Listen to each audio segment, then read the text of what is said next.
Solo traveling is an amazing experience. You have the freedom to go wherever you want, whenever you want, and stay as long as you want, without having to worry about anyone else's preferences. You can even be spontaneous and change your plans, extend your visas, or even just leave a spot that you don't like and go somewhere that you want to be without any debates from anybody else. And you'll get to make memories that are entirely your own.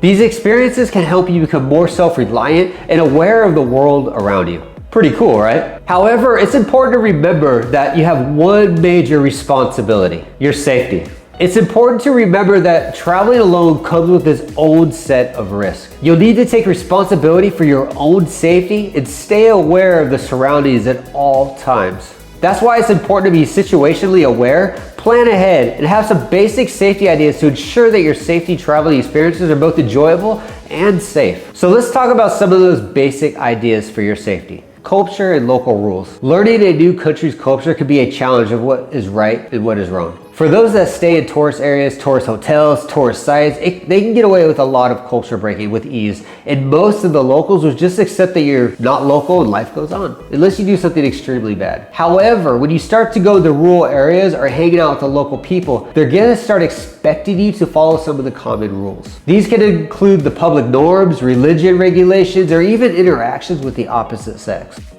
There are surprisingly a lot of regulations when it comes to relationships that are not talked about much, nor are they enforced unless you piss off the wrong people. For example, places in Vietnam, women are not allowed to stay with Western or non-married people at hotels. In Malaysia, Islam women are not allowed to have any interaction with non-married people. And these can lead to serious legal issues for you and her. Also, complaining about things that you find annoying can lead you to getting blacklisted, police at your door, or even start pissing off the local people because you're offending them. For example, religious practices. I've seen Westerners have problems that led to serious issues. Even one guy in Cambodia ended up in jail over a loudspeaker chant, where it was frustrating him to the point where he went to this building and unplugged the speakers.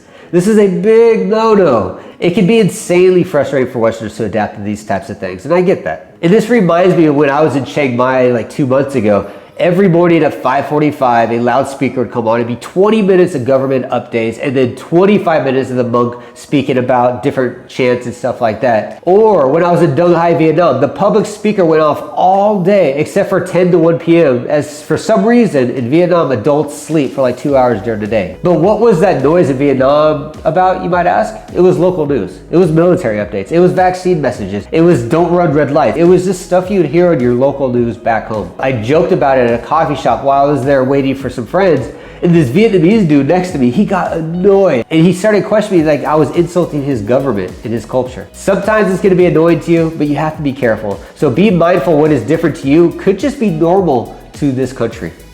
Scams, fakes, theft, local crimes, and petty crimes. Typically in Asia, the bigger crimes tourists never get involved with or even see, as they tend to be rooted in. Lucky for us, right? However, we do deal with local crimes. The most common are pickpocketing, snatching purses, and taking your phones from you. And have straps on everything that you use, such as your phones, your purses, your cameras, anything on you that can be detached, you should have it strapped to you. Simple ideas, but they can save you a lot of stress. Either way, this isn't just limited to tourists though. Many times while living in Saigon, we'd witness locals snatching purses from mothers with their kids on their bike. And it was just crazy, but it happened.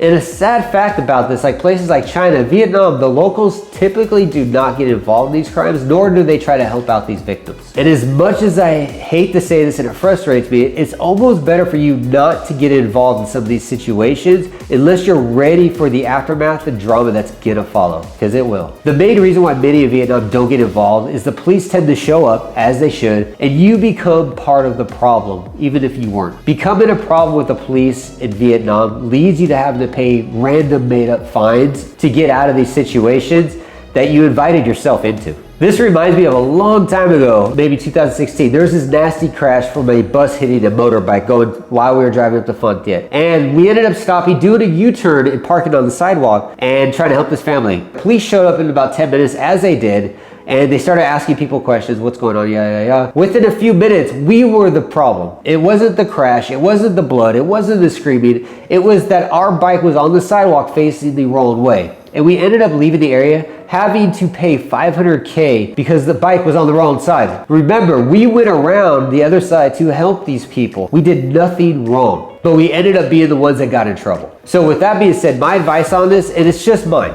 but if you are gonna jump in there to be the white knight or be the hero in the situation, be ready to inject yourself into this problem that you might not be the hero that you expected. Now, it is important that when I talk about this stuff, that we're usually talking about petty theft and petty crime, like small stuff, right? Now, if you see somebody getting beat down, a husband beating the hell out of his wife, which are sadly more common than you would expect, make a judgment call. But no, pushing that attacker off that person might not end you in a hero situation that you expect it to be. Safety is a big concern no matter where you are, be it abroad or back home.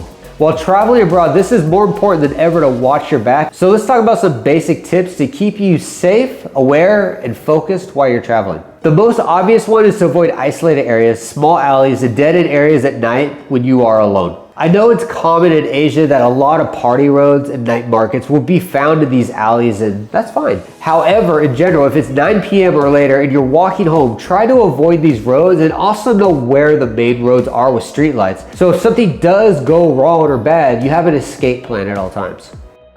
ATMs are popular for digital fraud, however. Before using any ATM machine, pull on the part where you put your card into to make sure it doesn't come off. These are common to have fake ones placed on top of this so it can steal your information while you're using the machine. Vietnam Bank in Vietnam, one of the biggest banks in Vietnam, even started posting up little post-its on what to do before you use it, and also on the machine telling you to check the reader before you put your card in, because even this big bank in Vietnam knew it was a problem they couldn't control. And also have an RFID blocking sleeve to cover your credit cards and whatnot. It doesn't have to be expensive, it can be a cheap one. As long as it's RFID approved, make sure your cards are in those and keep them in your pockets. Avoid going into ATMs that are jammed in corners in rural areas. ATMs are known to be fake and put there as watch spots.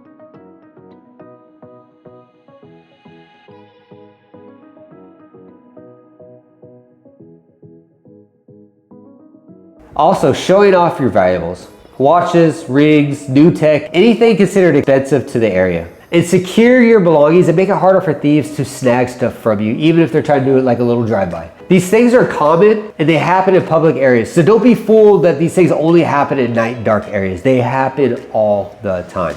And one thing I learned after a decade of living in Vietnam, we all knew who the rich person was. We also knew who kept getting robbed and having their cars broken into. The point though is look like a minimalist to the locals and you'll be okay for the most part. Granted, you'll get the here and there insults of being the poor Westerner, but that's just the culture norm of showing off that you're rich and all that stuff. And I think it's better to get insulted as the poor Westerner once in a while than to get robbed once in a while, right?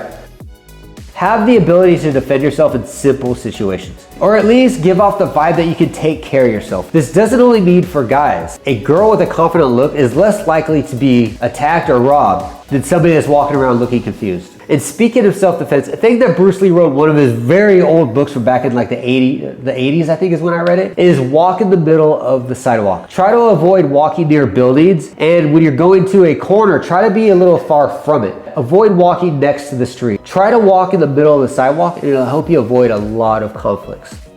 People coming up to you to talk to you is fine, but when it seems odd or random, be aware of what's going on around you and what you have on you at the time. Sometimes these people coming up to you just randomly talking to you, they're not interested in you. They're more of a distraction for somebody else to do something. I've had this happen a few times over the years and it's annoying as hell. So make sure if somebody is talking to you, just keep things close. This leads us to pickpocketing. Pickpocketing can be avoided by not using your back pocket. If you have a purse, put the strap under your jacket so it's not as easy for them to cut the strap and take your purse. If you're riding a bike and you have a backpack, put the backpack on the front. It is so common for teachers to get their backpacks yanked at red lights. So just be aware of what's going on around you, being in traffic, the people around you, the noises, large gatherings. Walk with your shoulders up and have a smile. Look confident. And surprisingly, the more alpha you can look being a guy or a girl, the less somebody will try to attack or rob you. So I hope these tips helped you guys out a little, gave you a little insight on how to prevent a lot of bad things happening to you. Now, if you do plan to come here to Vietnam and you want to know more about the cost of living and what things actually cost, check out this video up here somewhere, wherever it could be. But either way, I'm going to get out of here, guys. Thanks for watching. Till then, I will see you again.